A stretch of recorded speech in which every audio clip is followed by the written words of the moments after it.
A friend of mine said, you have to understand the human race is a body. And if you broke your wrist, your whole body matters, but you're thinking about your wrist a lot more because it's hurting. And that's what Black Lives Matter. In today's episode, our panelists take a look at the pain they and others experience in America right now due to the apparent racial divide. There have been protests and looting, but the simple fact is, people are hurting. Because I can't get my words together right now, but I wanted everybody to know that this is what those officers took. This is not all right. I'm hurt. You don't see my eyes. I'm hurt. So what can we do? Welcome to Communal Awakening, a place where we give space to embrace our pain with grace.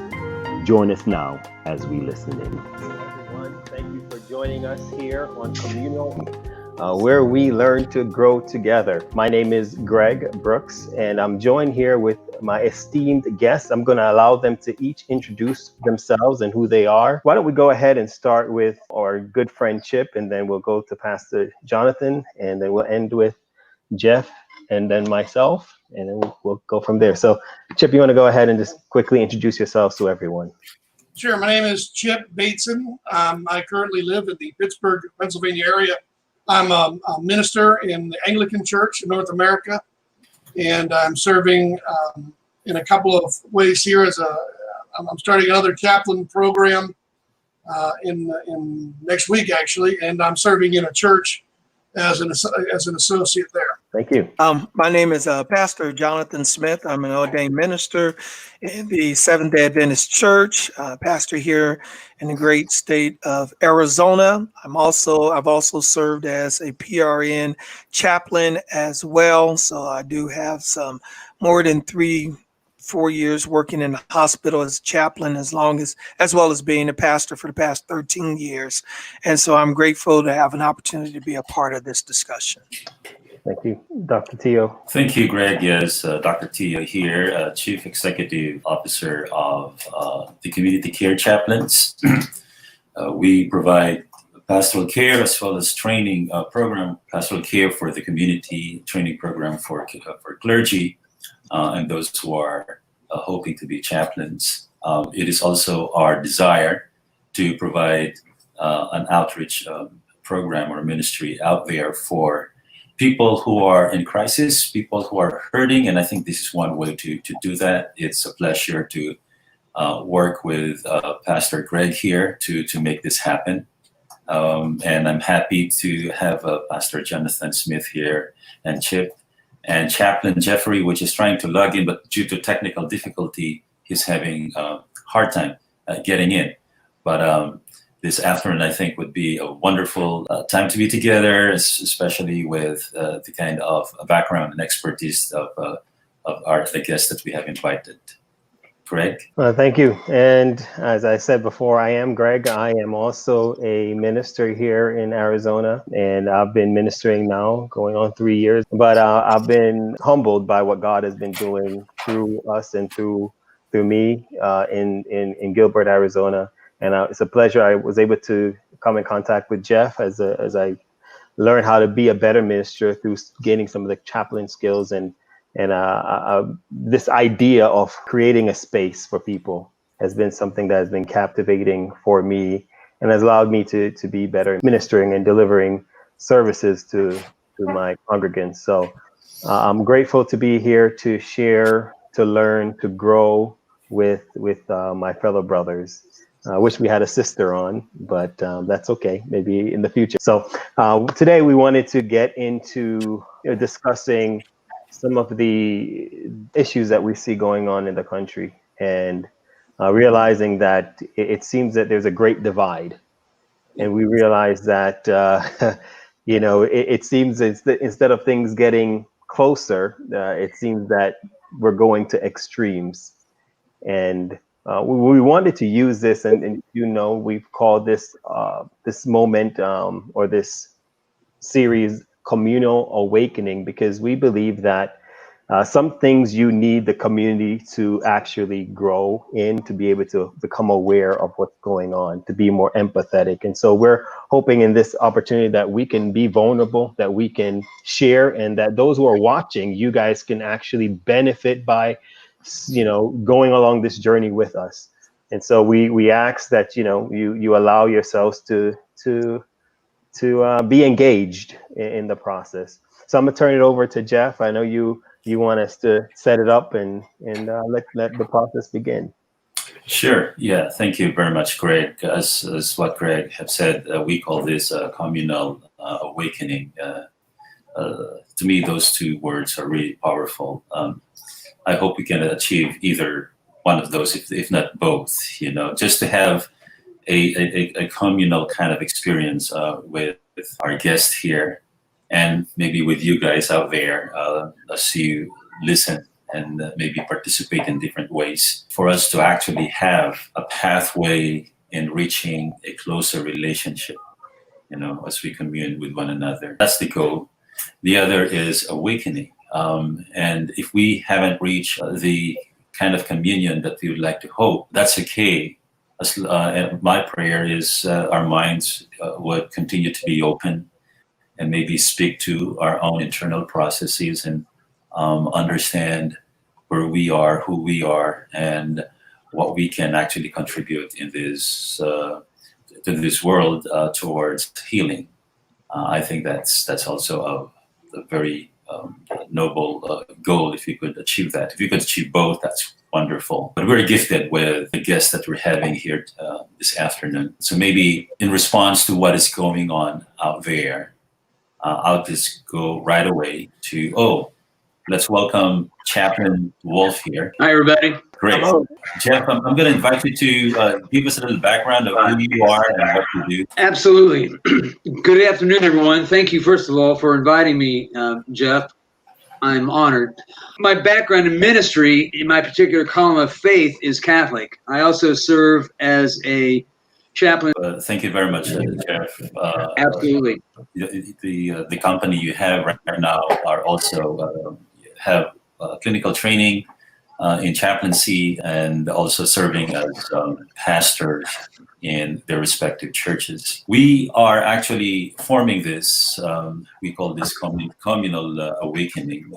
We'd like to make space for all people who are actively involved, and hopefully those who are not involved will get involved even more, in responding to what's happening in our here and now as individuals and also as community and as a nation. Mm-hmm. So what I'm going to do is going to go straight right away to the heart of the matter. I'm going to invite each one of you to share your own pain or whatever experience you're having right now in the context of what's happening in our country. As far as Greg in his introduction, he was talking about the divide. I don't know where you are in the divide. One thing I can assume that whatever emotions you are experiencing right now, I believe that this kind of forum is rich enough to hold the space for you as you share your emotional address, as you experience this crisis and tensions that we are experiencing in our nation right now. Who'd like to go first? I'll be happy to go first. I've been in about 5 of these panel discussions. Got another one coming up Saturday as well. And so when I saw the incident of George Floyd, when I saw that incident, initially I was saddened, almost traumatized by it. But that sadness really turned to anger. And I had to use that anger to drive me toward advocacy. And what my challenge has been specifically with white evangelicals, because these things are not new. It's been happening in our communities for a long time. But what angers me and has moved me to advocacy is the response of evangelical Americans. As a matter of fact, when I'm doing counseling with couples, and I would ask them this question: what's the opposite emotion to love? They would immediately say hate.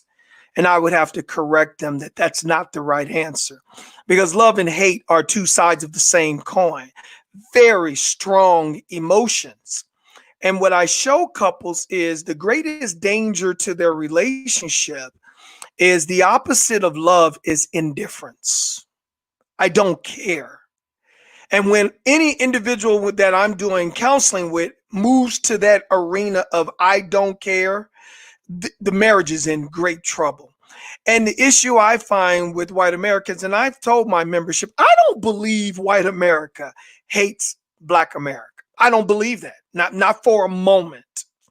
However, I do believe that there is an indifference that has taken hold in America where white evangelicals are not, and I'm generalizing right now, are not outraged by the police brutality that we see in Black and brown communities. And it has moved me to greater advocacy in this arena.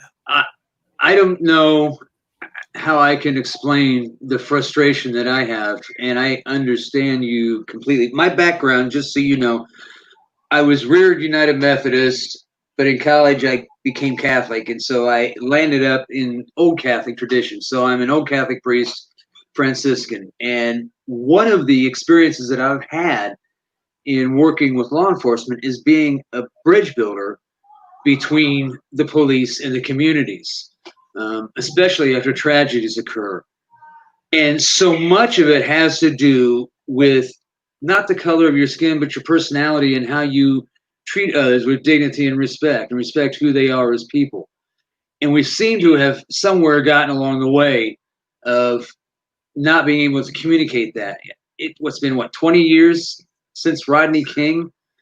And we still haven't learned. This is the 21st century. And when I first experienced it, have any of you gone through CPE of any kind, clinical pastoral education?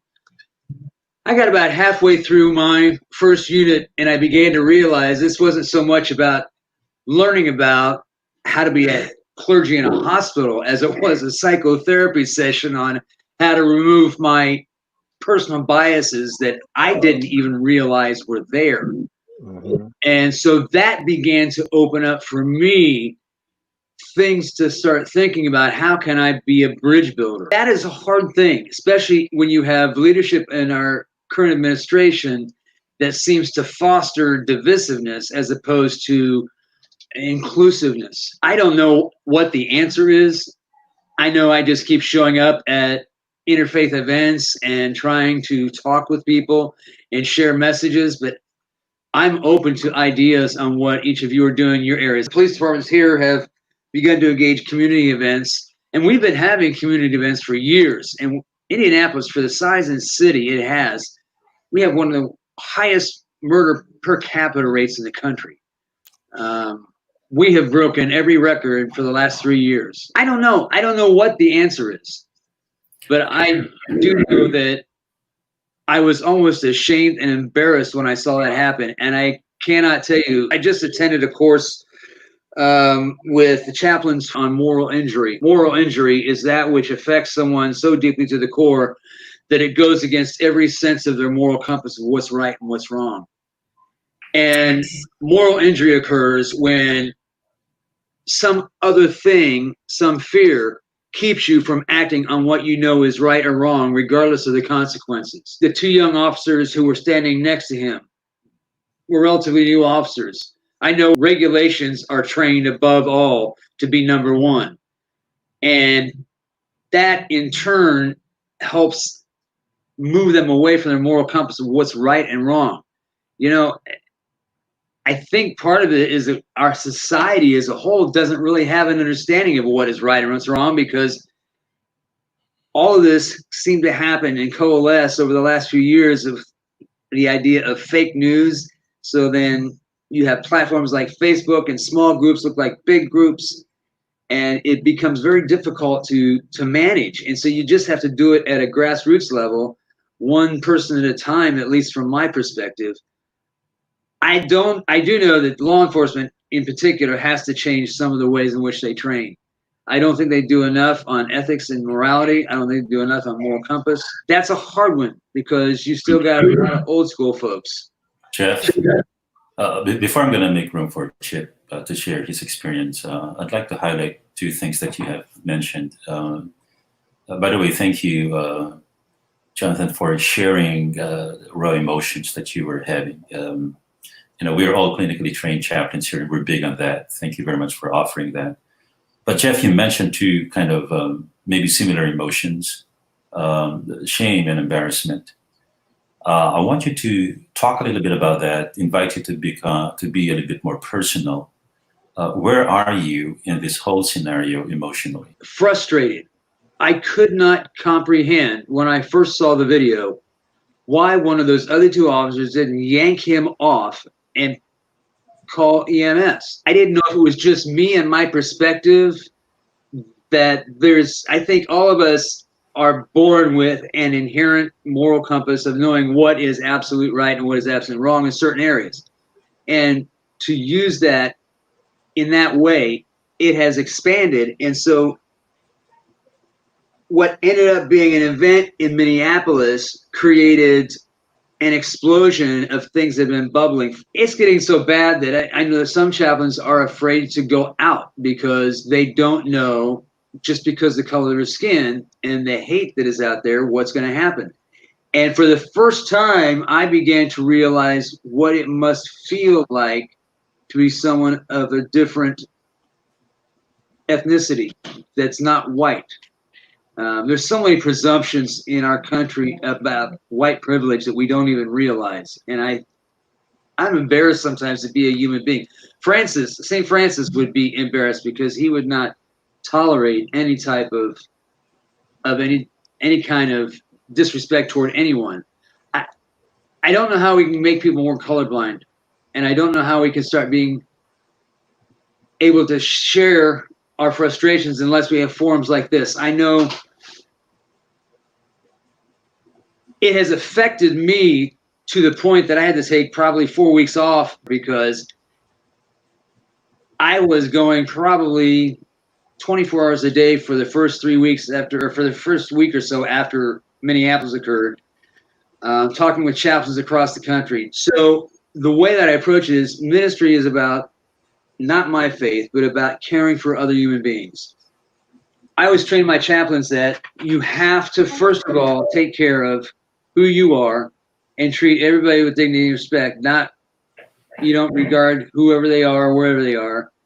You have to treat them with respect. Treat others, it goes back to the golden rule. We have 18 world religions, the top ones, and every single one of them have a scripture similar to the golden rule. Sure. There's absolutely no reason why we can't do that. Just because I'm white, automatically people think I'm going to side on the side of officers. No, there's an imperative moral right and moral wrong, and what was done was wrong. And I tried to focus people more on thinking about what is right and what is wrong. What did our forefathers first start when they said we the people? And who does that really mean? Because even back then, we the people in the Constitution, it was not all we the people, as you well know. It took the 14th and 17th Amendments to kind of correct those things. So it goes to even to the core of who this country is and how it began. Well, I really feel the energy of the emotion that you are sharing. I'm going to go back again to these emotions because these are very important places for us to actually. I think they're holding certain keys to find the way towards universality as far as our humanness is concerned. I'm going to go back to the sadness and to the anger that Pastor Jonathan experienced, and also the shame, embarrassment, and frustration that you have experienced here, Geof. I want to make room for Chip and allow him to also express what's in his heart right now. Yeah, I appreciate the raw emotion that's coming out of here, and Pastor Jonathan, I love the fact that you brought in some nuts and bolts, because the most emotion I'm feeling right now is frustration, because all I want to do is enter into communication with people, just honest communication one-on-one or a forum like this, and what I'm getting from my African American brothers and sisters is a stone wall. I get platitudes of the white church has to do more. Well, more what? Well, I love what Jonathan said. He said, be less apathetic, be more caring. That's something I can wrap my head around. But just doing more doesn't help me at all. When I asked more what, I was told by two different people, I don't have the time or the energy to deal with you right now. That's frustrating because I want to be helpful. I want to love on people. I want to be a Christian in the human race, and I want to acknowledge that we have different races, but in the same token, we're all brothers and sisters. We're all part of one family. And I admittedly didn't have my mind wrapped around the whole Black Lives Matter thing until a friend of mine said, you have to understand the human race is a body. And if you broke your wrist, your whole body matters, but you're thinking about your wrist a lot more because it's hurting. And that's what Black Lives Matters. Now, another friend of mine who does Church Army here, he said the problem is too many people have co-opted Black Lives Matters and made it something that it's not.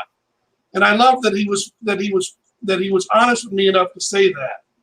And also I'm looking for is to sit across the table from a few people and say, listen, I know there's things in my life that I do that I'm not aware of that hurt you. Can you please tell me what they are so we can start working on it? And can I tell you what I'm worried about when I have a conversation with you? Because when I have a conversation, several of my conversations over the last year with Black and Latino people is that I just said they come back with, you simply don't understand because you're white. And I just want you to help me understand. I know that I can't walk in your shoes. I know that I can't understand completely, but it's hard for me to empathize if I can't see the emotion or if I can't hear what at least I'm doing, because I feel like I'm pretty fair. But I'm sure there's things that I do that are received by my Black brothers and sisters as wrong. And because of societal pressures and because of their politeness, they don't say anything. Well, I want them to. See, I made a statement to a seminarian friend of mine here, and we were talking about racial reconciliation. She's an African-American woman, and I said, I look forward to a time when people are judged by the content of their character, not the color of their skin. And she said, that's not enough. And I went, well, it was enough for Martin Luther King Jr. What am I missing? And she said, I don't have time for you right now. So I just want to, I'm frustrated and I'm hurt and I'm angry. I share Geof's anger at what those police officers did in Minneapolis. And I'm on the side of the protest, but I don't understand why separating protest from riot became a problem. When I say I'm for the protesters, I stand with them, but I'm against the rioting. And then people throw things like the riot is the voice of the unheard. Well, it's still wrong. You're still burning down businesses and hurting people, and we should stop hurting people. And I just want to get to a place where I can feel comfortable having a conversation. I don't want to walk on eggshells any more than anybody else does. And if I see that you're doing something stupid, I want to say you're doing something stupid. And likewise, I want you to feel free to tell me that. And that to me, so when Pastor Jonathan, when you said the opposite of love is not hate, it's apathy, that really struck a chord with me. And I absolutely 100% agree with you. And I think it runs both ways. And I think we as a society have seeded over.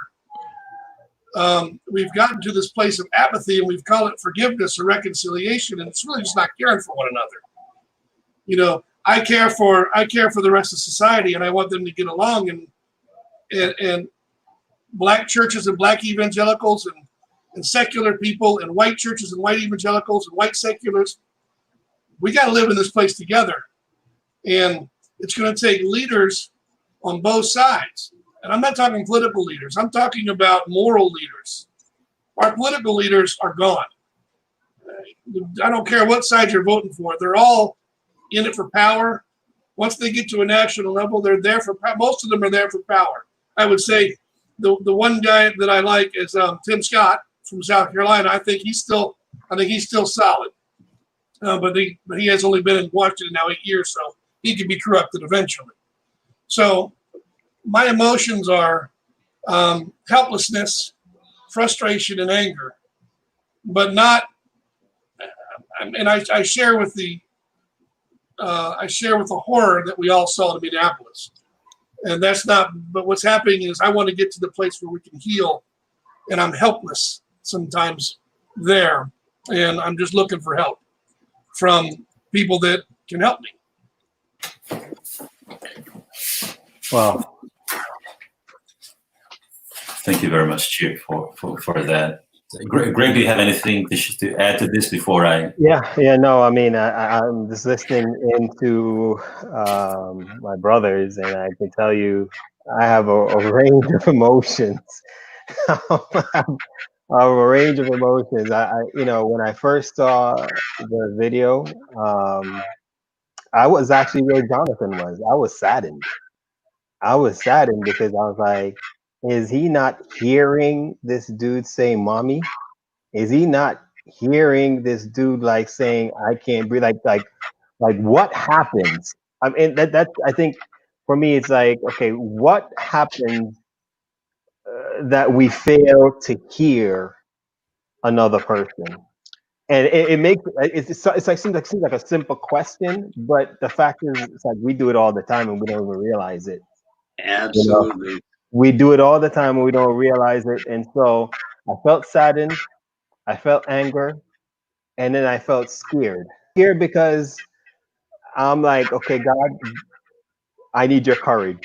I need you to give me some courage to stand, especially as a leader of your church, I need your courage to stand because it feels like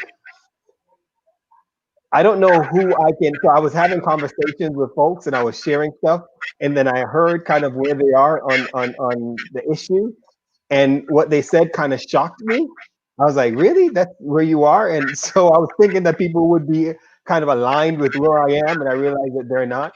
And I think, Geof, you mentioned it earlier when you were talking, but this idea of, our differences in personalities. And that's something I've been learning about, which is almost key because our personalities are so much a part of who we are and a part of how we receive messages.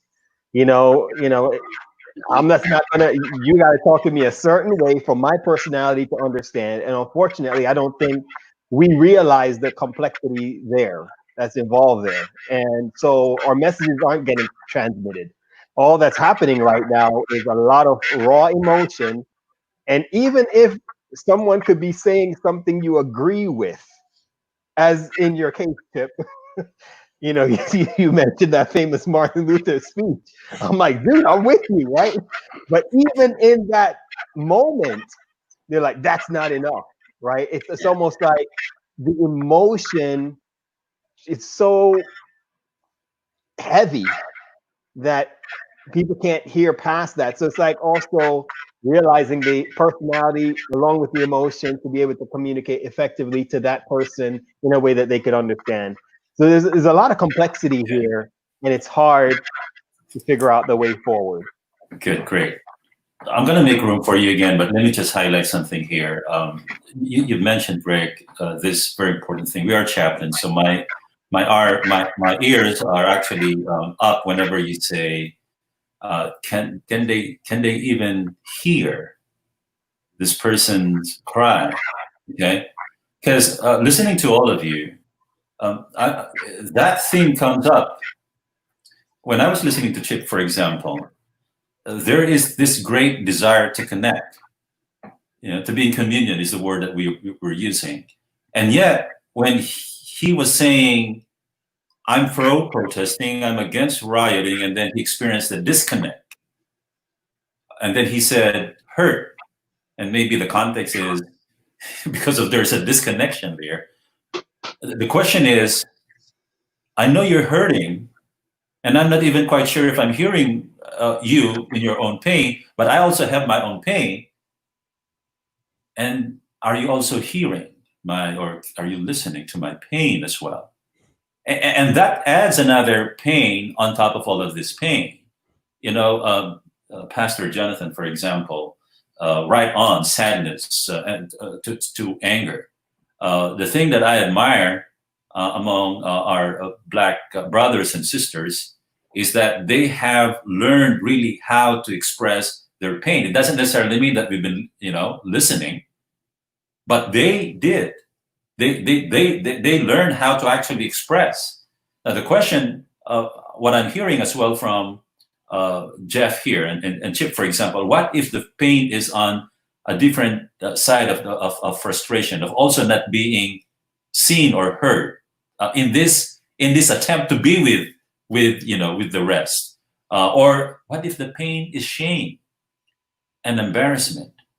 How would I express that in a way that people also could hear?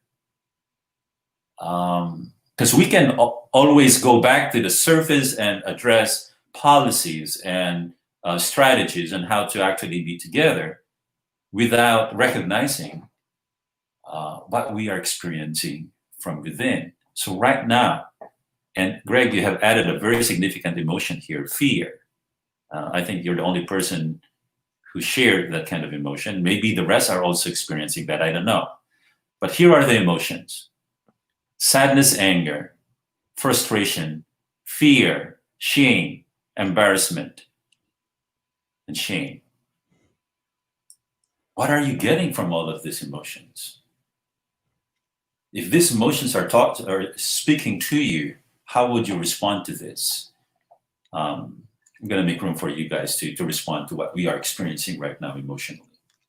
Geof, I wanted to respond to that because fortunately, from my chaplaincy background and experience, I knew that I needed to channel that anger because just being plugged in, Facebook, news media, and so forth, and you're seeing this momentum and this wave going around not only America, when you see protests in London, England, the home of white privilege, and Germany, the home of Nazism, and you're seeing these protests there, it was encouraging, but I had to figure out, what do I do with this anger? Because I can't go around angry.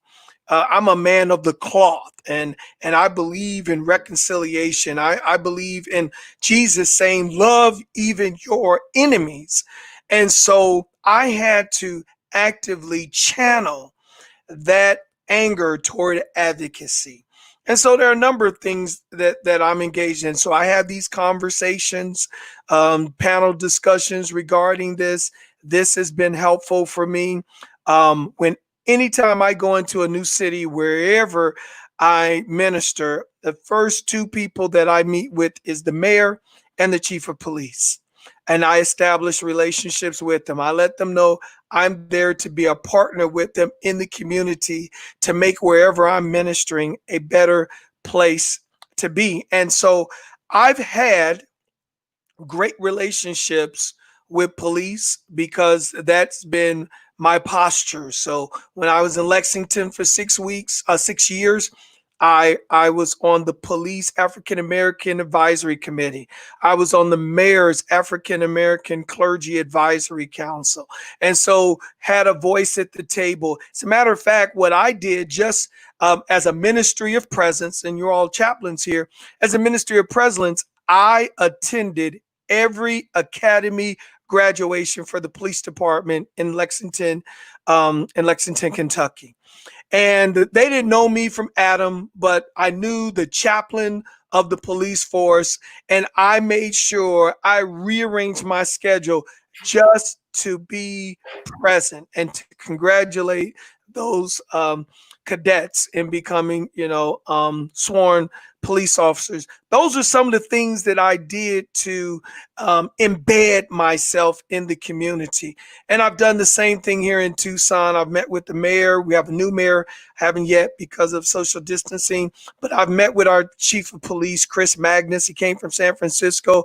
He's one of the top police chiefs in America. He implemented all of President Obama's 21st century policing recommendations. They've all been implemented here. And so we've met on several different meetings and councils and so forth. So by embedding myself, the police, I would be hard pressed, those in the administration see me as an ally as opposed to an enemy. And it allows me to be able to speak truth to power. It allows me to speak and be listened to because they don't see me as antagonistic. I'm an African American. I'm not where Brooks is, but if this stuff continues, I probably will be. I've never been afraid of the police. I've never been afraid of them. I have friends of mine who are police. I've worked very closely with the police before I left Kentucky, and I'm sorry I didn't get to do this. They were going to allow me to go through their training where they decide whether to use lethal force, and they were going to allow us to go through that training as clergy so we could see the quick decisions, life and death decisions they have to make in a moment's notice so that we could have some empathy for some of the things that they have to do. And I relocated before I had that opportunity, but and I'm working on doing some of that in Tucson. And myself helped a great deal. Allow me to interrupt here because you've mentioned something that's very important, and this is some, you went outside this microcosm because maybe that's what's happening out there, reflected. Maybe I don't know yet. Maybe reflected what's happening in here, but we will try to measure that and see, what we can learn from this. The analogy that Chip used a while ago is broken wrist. Let's say you are at the center of that broken wrist. I think you are a perfect representation of that. I don't think it's an accident that you are the first one who actually expressed the pain in our little circle in here. My question for you is this. Number one, I have two questions. Were you heard enough in this microcosm, in this small circle? As you were expressing the kind of pain that you were sharing. Two, is it possible that if the center of this pain, which is the broken wrist, you are there, to recognize, let's say Chip's pain is in the shoulder, or Jeff's pain is in the toe of one of the toes in this body that we're talking about. The pain that Chip was sharing, for example, is frustration in the context of being disconnected. There's an attempt to connect, attempt to join, and yet there's a misjudgment, and there's also disconnection, that particular pain. And then Geof was also talking about this pain of shame, frustration, and embarrassment. And of course, there's Greg adding this fear and relating with what you have shared. But as you are, and this is the second question, okay? As you are being at the center of this pain, is it really possible for you to hear other folks' pain if you are the heart of this pain? I think you have to be very intentional to hear that pain, because I can tell you from experience, it's difficult. It's really difficult to hear my pinky hurts. Well, my arm is broken. Okay, so your pinky may be hurting, but my arm is broken, and my arm has been broken for a long, long time. And so it is difficult. And it takes a great deal of discipline, intentionality, being present to hear that. Because I hear Chip's frustration. I was frustrated in the response. I don't have time for you right now. When you're saying, hey, we're trying to get to judging people on the color of the content of their character as opposed to the color of their skin. We're not there yet. And that's a legitimate concern that Chip has. And obviously there's an open wound that is present. And so Chip's frustration was basically just minimized as if that's really not the issue right now. And so I understand his frustration, and I understand Geof's frustration and his shame and embarrassment, because most of the people who are doing these kinds of acts of brutality are not exclusively white, but by and large, they are white. And here's someone that works as a chaplain in the police force. And we know that the bad acts of a few police officers do not represent the large body. I think my people are frustrated by the fact that it just appears that nobody tries to do anything about it. Those officers were there. Someone should have said, well, maybe you can just take your knee off, because when I watched the video, he was not resisting. He was not struggling. He was not trying to get up from the ground. And so the fact that he was not resisting, why didn't someone just say, hey, well, look, just come up off of him? And he remained there. So I hear Chip's pain and frustration, and it is legitimate. I don't believe it should just be totally discarded and discounted. And I feel Geof's shame and embarrassment. I feel that, and it just shows that in family systems, and I believe that the body of believers, we're part of the family of God. When one person hurts, it affects the whole system. And now we got multiple places where people are hurting within the system that impact all of us and can affect our listening and learning. And so you bring up an interesting point. I mean, and I think goes back to Geof's question. How do we then identify where's the area of most pain so that we can give attention to that location first, so then we can move to the next? I think that's the struggle, you know. Okay, is the broken hand more severe than the pinky? Okay, that's all as a body, as a system. Identify the broken hand as the place that we need to go and fix so that we could come back to the other pain or the other areas then. And I'm not sure that we know how to do that, or we may even want to do that, if that makes sense to you guys. If I may, it does. Pastor, I appreciate the fact that you have worked with law enforcement, so you understand that the actions of one individual can taint an entire view of a group of individuals.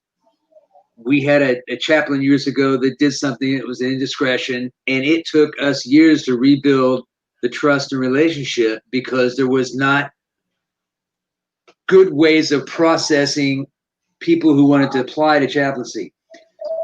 I don't think right now any of us can take away. It's like when you first make a death notification to an individual, a mother, one of the first things that we do is we simply tell them the facts and we let them be. As long as they do not hurt themselves or another person, if they want to fly off the handle, run around the house, scream, holler, they need to experience that and let them be who they are.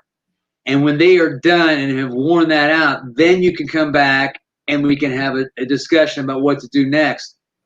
And I think, just like using the analogy with a broken wrist, when you find out your wrist is broken, it has to be set, and then you have to wear a cast, and it has to be immobilized for a period of time, and there has to be a healing process.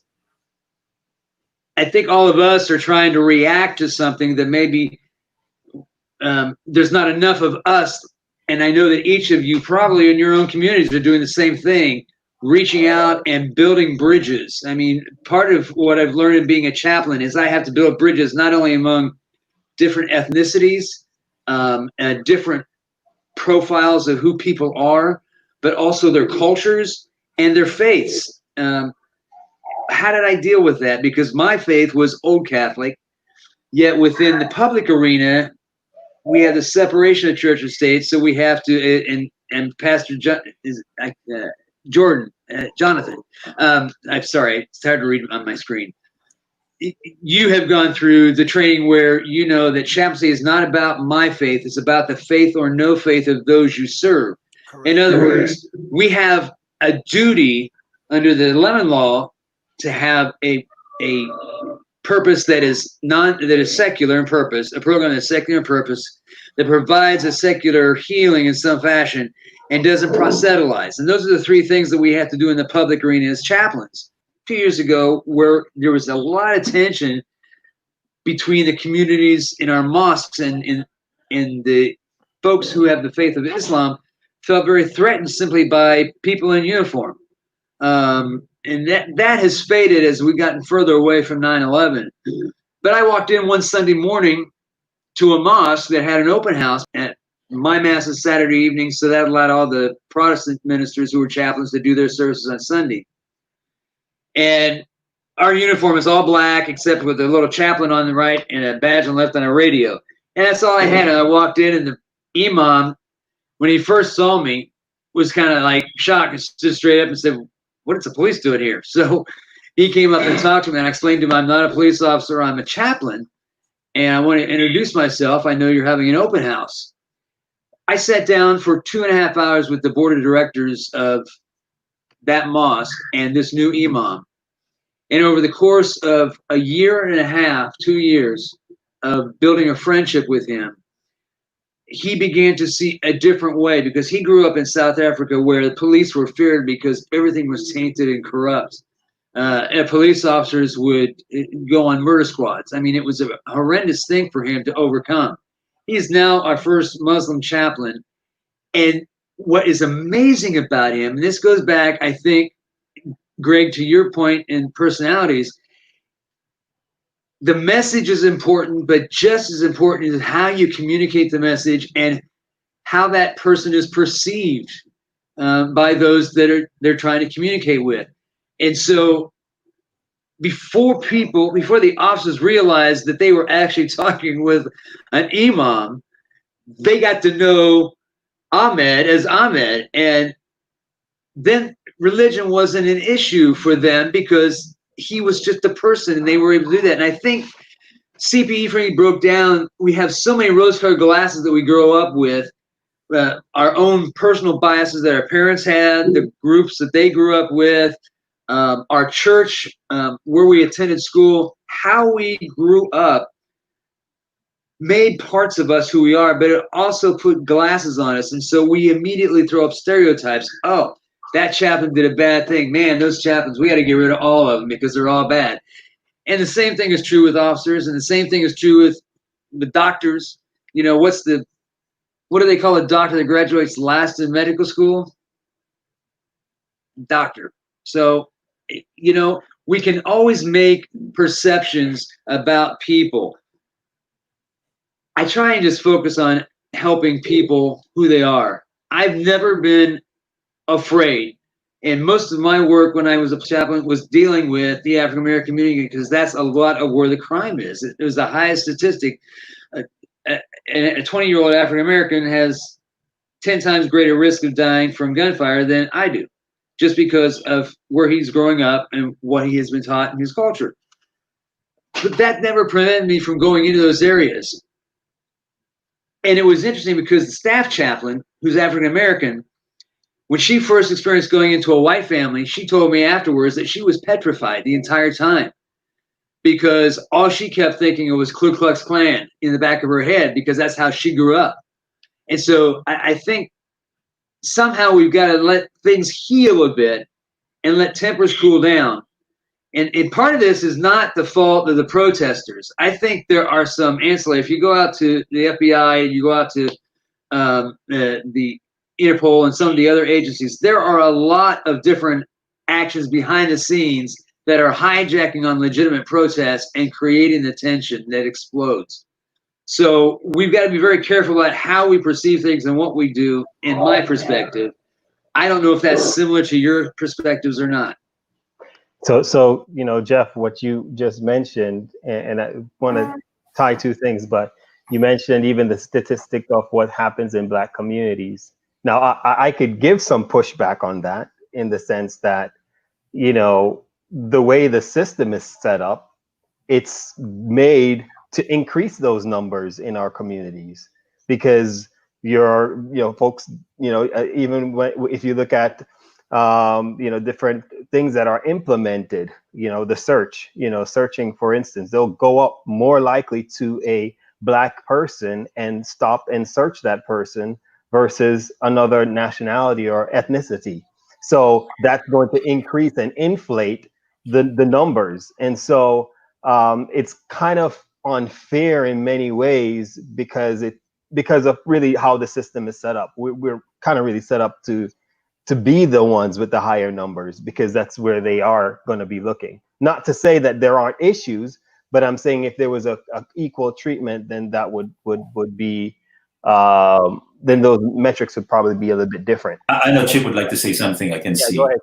But before we make room for Chip, part of my job in here, not to diminish the value of what you bring, wonderful experiences and stories that are happening out there, beautiful data, but the data we can actually use in our circle right now is what's happening inside of us.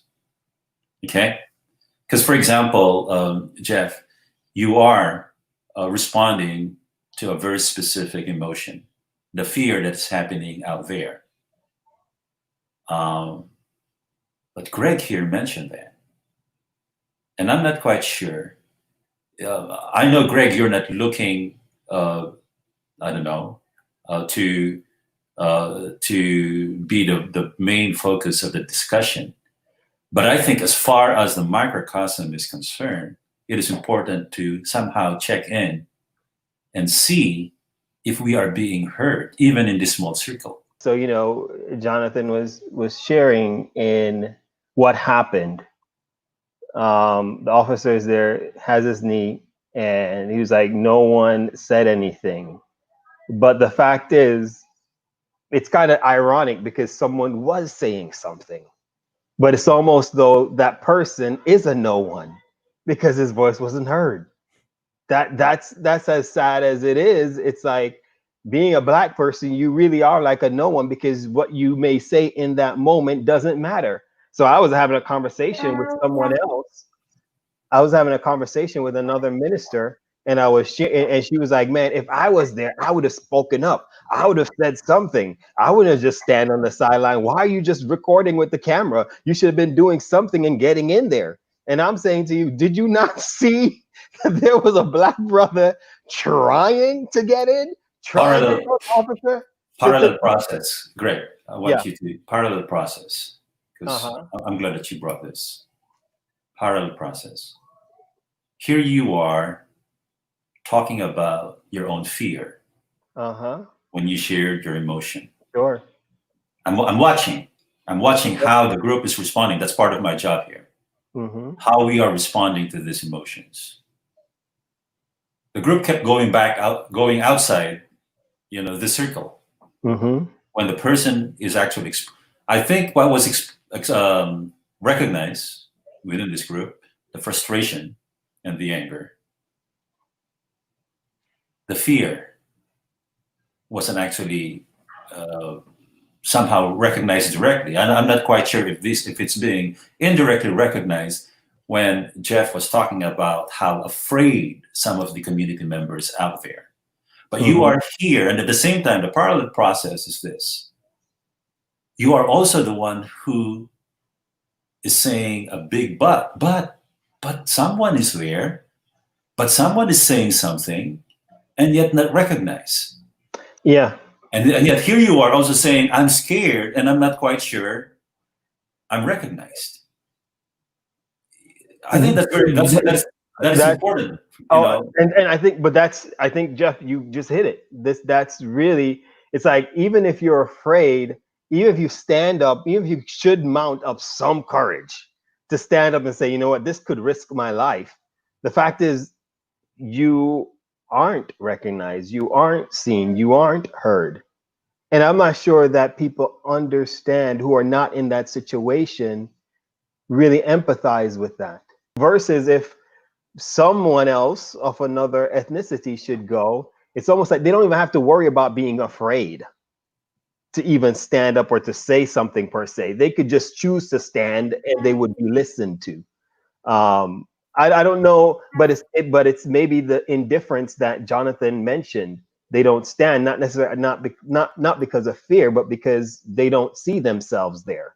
They don't see that as impacting them. They don't see a reason to be fearful. And Dr. Tio, I want to follow up with what Greg is talking about, and it's just our experience. When you grow up in America, his fear is a part of our reality.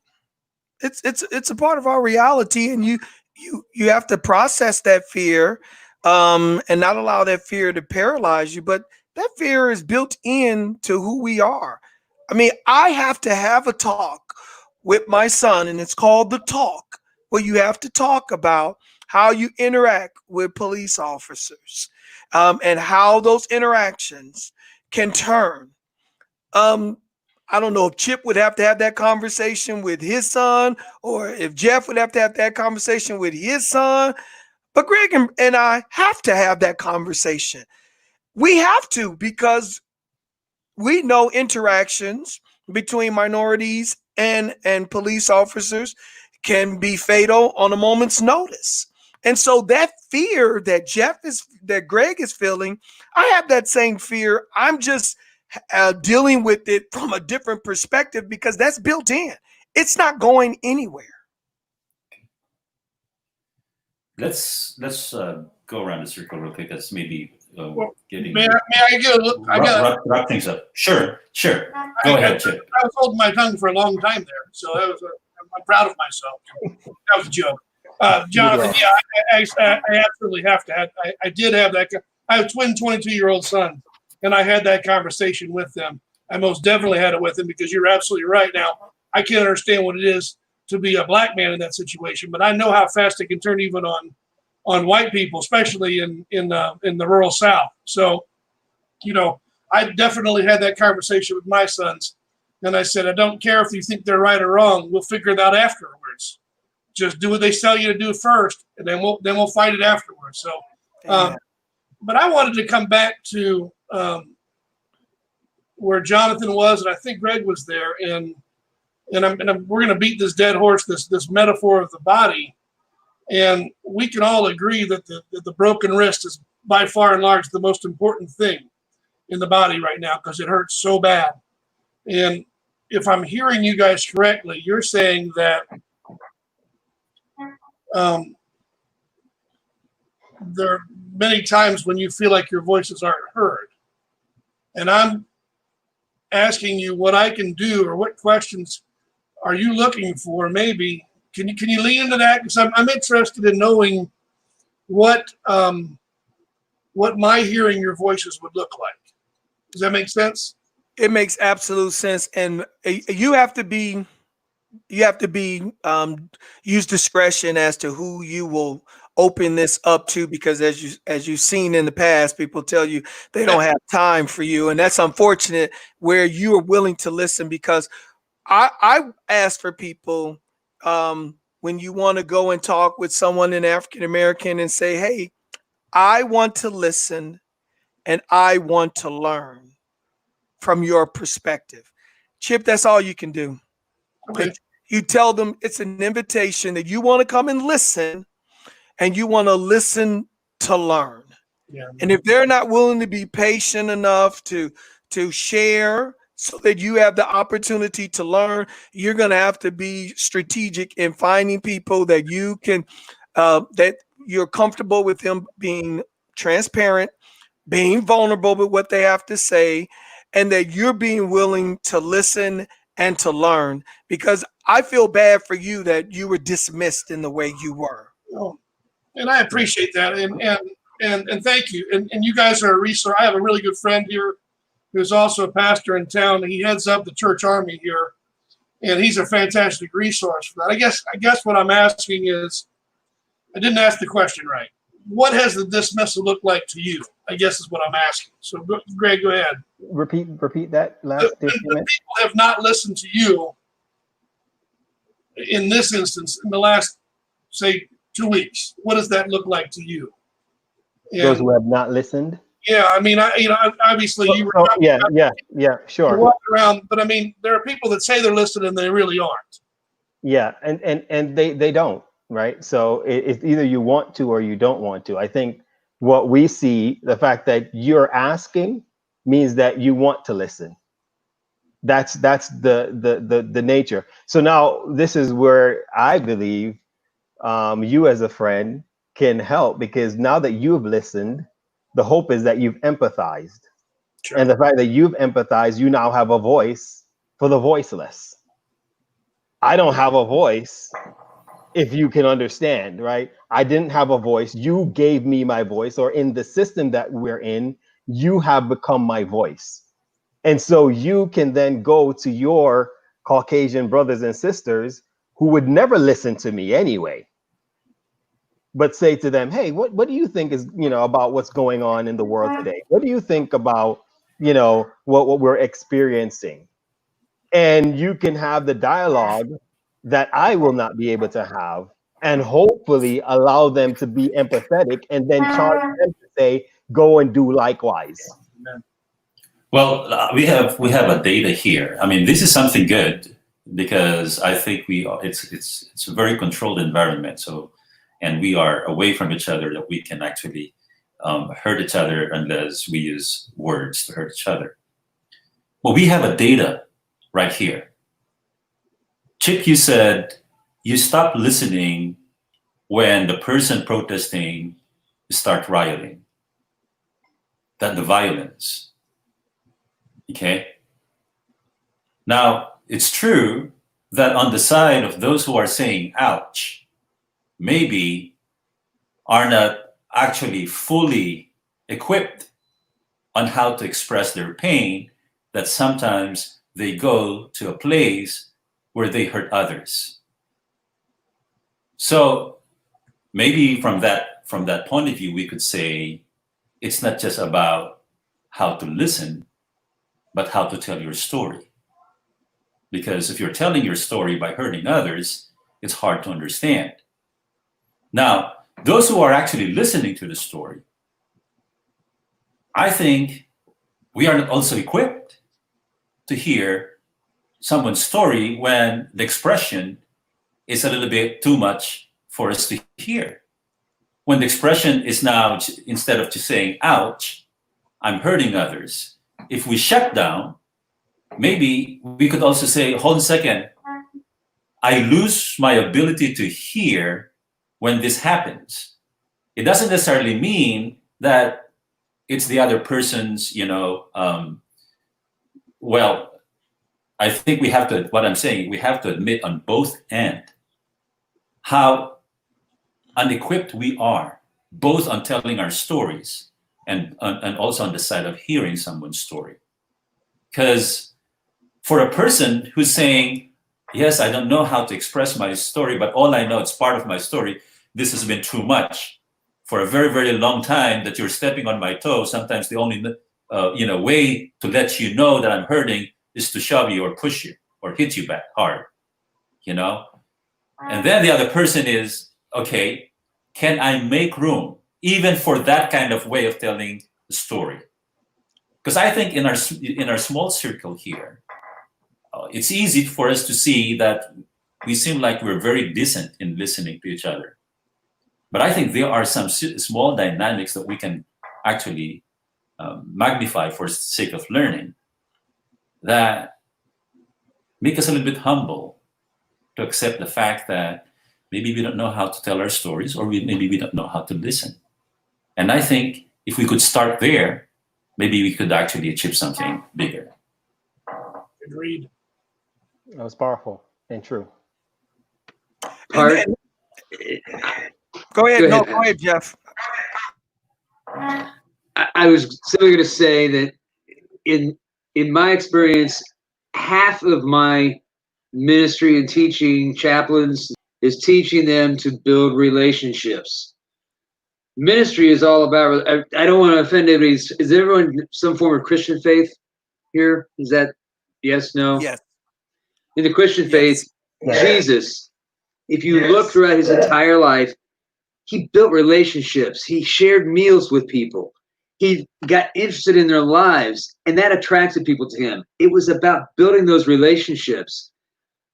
The internet social media, handheld devices have seemed to disconnect us from each other in a way that is meaningful in terms of touch. That was never more apparent than when COVID first began, and we realized that we as chaplains couldn't go in and hold the hand of the person that conveys presence, love, unconditional acceptance, forgiveness by a simple touch. We now had to learn how to articulate those same emotions to that person over a phone that a nurse was holding next to them as they were dying from COVID.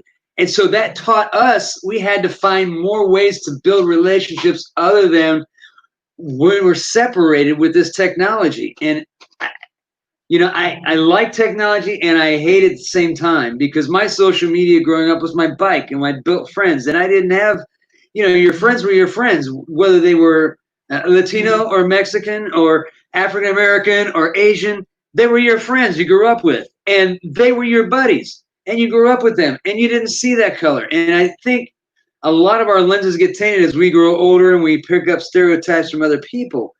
I don't know how we can separate that out, because there are some people Jesus knew he was never going to be able to change. He would just simply tell the truth and then move on. And that's sometimes all we can do. But I think Pastor Jonathan and Chip, I think just being present tells the other people innately you're there because you want to learn. What would have happened if a chaplain would have showed up at the same time and he had already built a relationship with this officer, and the presence of a chaplain, would that have made an impact on that officer and what he was doing with that person? I don't know. But because they didn't have a relationship built and there wasn't a chaplain there, we may never know. What is the possibility if that presence could have just helped kick in his moral compass, saying, oh my gosh, this is wrong. Training for police officers, they're trained very difficult. I've been through the Citizens Academy, Pastor Jonathan. I know what that's like. I was the guy that got stuck wearing the 90-pound fire suit. Let me tell you, I have a tremendous respect for firefighters, because carrying 90 pounds and having to pick up a hose and carry it 50 feet, I about collapsed. And went through the same training with the firearms. They're trained very hard in being skeptical of everyone and everything. And that's part of how their training is developed. I don't know, that's a method and in some type of philosophy in terms of law enforcement and how they can get to the truth and sift out the truth. But it goes to the core of their training, and it goes to the core of who they are. We as people on the outsiders have to do the things that we can do within our communities. I don't know if there is a right or wrong answer, but I think part of it is building relationships and not being afraid of each other. We're just people. And that, I know that's easy for Geof, the white guy, to say that. But sometimes I don't think I can ever truly empathize what it's like to be an African American person. I can come close to it, but because that was not my experience, because the color of my skin I can't change, I was born with it. It frustrates me because I think people see me for my color rather than my content, my words rather than my actions. And so I don't know if that helps Jonathan and Chip and Greg. But I think relationships have to be established before events like this. In critical stress debrief, we're taught, building relationship is important, and having that there, because when a critical incident occurs, then it's easier for them to transition and help mitigate any kind of PTSD and all that kind of stuff. But you can't do that unless you have some type of relationship with the individual. They're not going to call you. It's not a wonder that firefighters and police officers, the number one killer for them is not line of duty deaths. It's suicide. They are constrained so much by the rules and regulations of their departments, the laws that they have to confine and work within, and chain of command, that they almost become automatons and not think for themselves because they have to follow that chain. And it frustrates them sometimes because they have no idea what to do next. Those two officers, I could not figure out why they didn't just jump on that guy and knock him off and call EMS. When we found out later, that officer had 18 different complaints on him over the years, only one reprimand out of that. In my opinion, if I were the chief, he would have been gone. His CO would have been gone. His sergeant would have been gone. His lieutenant would have been gone. And the assistant chief that approved it all the way up and cleaned house. I mean, some of this has to happen from us internally. We have to recognize our own issues and own problems. We kind of create a lot of this ourselves in law enforcement and well as the community and how we've built these walls up. And we've got to find a way to correct that. How do we articulate that to people that put up walls and won't come down? I don't know. Pastor Jonathan? Good question. Wow. Am I making sense, or did I just kind of? Okay. That's exactly what I'm saying, is that it has to be an insider job. Yeah. But I think it has to be an insider in the sense that even Christ himself came into the system to bring disruption to the system.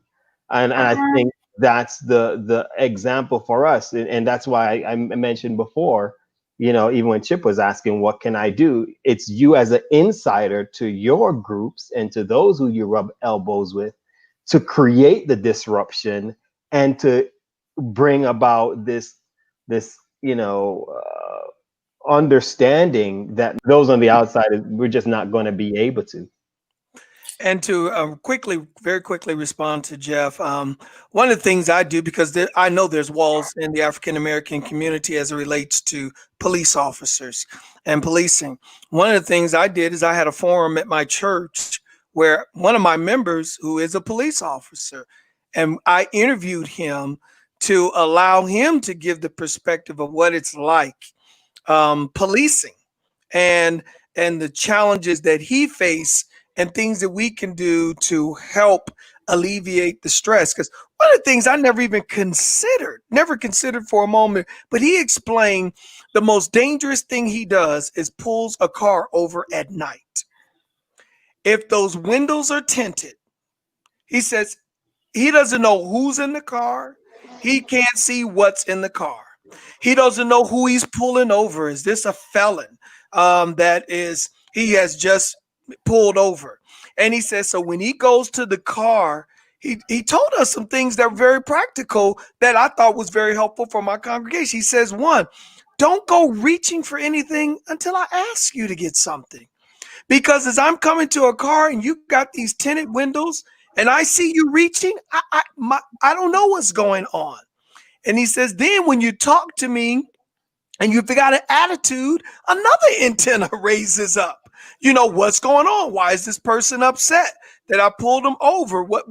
And so he's explaining to me the thought process as an African-American police officer, just pulling over someone at night in a traffic stop and all of these unknowns. And so it gave me an opportunity to say, wow, I never thought about it on that end. And then when people are agitated, you got tinted windows, you're reaching and so forth, and they have to make snap decisions. So it helped to inform us things that we could do by listening to someone who's on the other side, who happened to be a member of the congregation, so they would be willing to listen. And that helps to bring down some of that. Great. I really thank everybody for your input, for your sharing, and for being vulnerable, in sharing your experiences. But I think it's time for us to wrap things up. Here's how we're going to do that. I want you to step back and just observe this microcosm here. Examine the kind of interaction, the dynamics, and the relationship we have in here, and some of the data that we have covered. If you have observation, reflection, takeaway, please do share, and then we'll close after that. I want to thank Chip and Geof for being a part of this conversation. I've been, like I said, I've been in about 5 or 6 of these panel discussions, but they've been exclusively African American. And because of the frustration and what we're going to do moving forward to address some of these issues.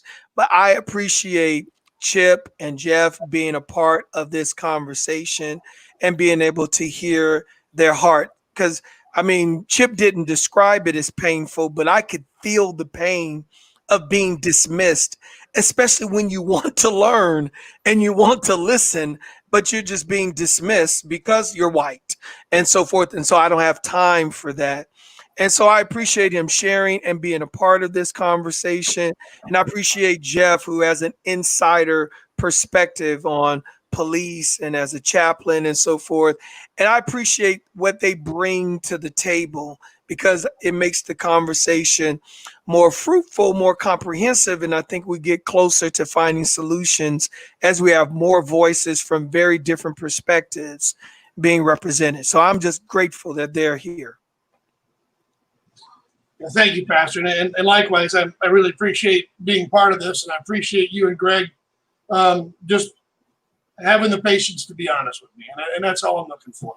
So that was exciting. And I typed in just a minute ago that leaders listen, they observe and seek places to serve. And I totally believe that.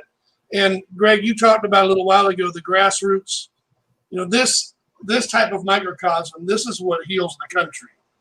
It's not, if we can get more people just to sit down and be honest with one another, and we can model that behavior. If I can go out and model it to 4 or 5 people tomorrow and so on and so forth, we can change this world. We can change the way we look at each other. We can change the way we treat each other. And that's the most exciting. My takeaway from this is a hope in the grassroots movement that we can learn how to listen to one another. So thank you, guys. Okay. I am honored and grateful for the opportunity to be a part of this group. Thank you, Dr. Tia, for the invitation. I honestly did not know what this was going to be about, what the forum or topic was going to be about. I think that was probably intentional on Dr. Tia's part, but I think that more discussions like this are important. I know that I could go into any church in Indianapolis and everyone would probably know who I am because I've been around that long. But it didn't come overnight, and it took a lot of time to build those relationships. And I would just encourage you just realize that not everyone's going to hear a message, and you have to dust your shoes off, move on to the next house. And someone will eventually listen. And as you coalesce with those that listen, then you can build that group momentum. So, but thank you for letting me be part of this. You're welcome. Yeah. For me, I would say the takeaway is the power of being heard. I think we all just want to be heard. I still remember growing up in the 90s watching Martin and the famous "Can't we all just get along?" And it starts with being heard. And I wish that this is an exercise as people watch, they can see the power in hearing someone else's pain, because we all have pains, we all have that ouch. But if we can be still enough and humble enough to hear, then we can also get the opportunity to share our pain as well. So I'm appreciative for the opportunity to kind of share and just be heard. The fact that you guys heard and listened was powerful for me. Thank you. And my takeaway is that at first, as if we have to compete, try to assess who needed to be heard first, who is in pain most. My takeaway is I experienced this actually, it's not in the context of competition, but understanding the meaning Because if I fully understand the broken wrist, maybe it tells something about my broken pinky or my hurting pinky. It is not a matter of who needs to be heard first. It's actually understanding the whole body. Because, Greg, when you were saying, I can't breathe, I'm hurting, it's synonymous to, if I'm not heard, there's no space in here. I'm being suffocated. And if everybody is not being heard, everybody's competing for that air. Everybody can say, I can't also breathe, But finding space for each of our pain is just like, experiencing air to come to our lungs again and for us to be restored and be revived as a community, not only individually, but as a community. And I appreciate your participation right now. Again, it proves to me that the pathway towards universality is actually our personal pain, because that's where we could connect as human beings. Thank you, everyone. God bless you all. I really appreciate time spent together.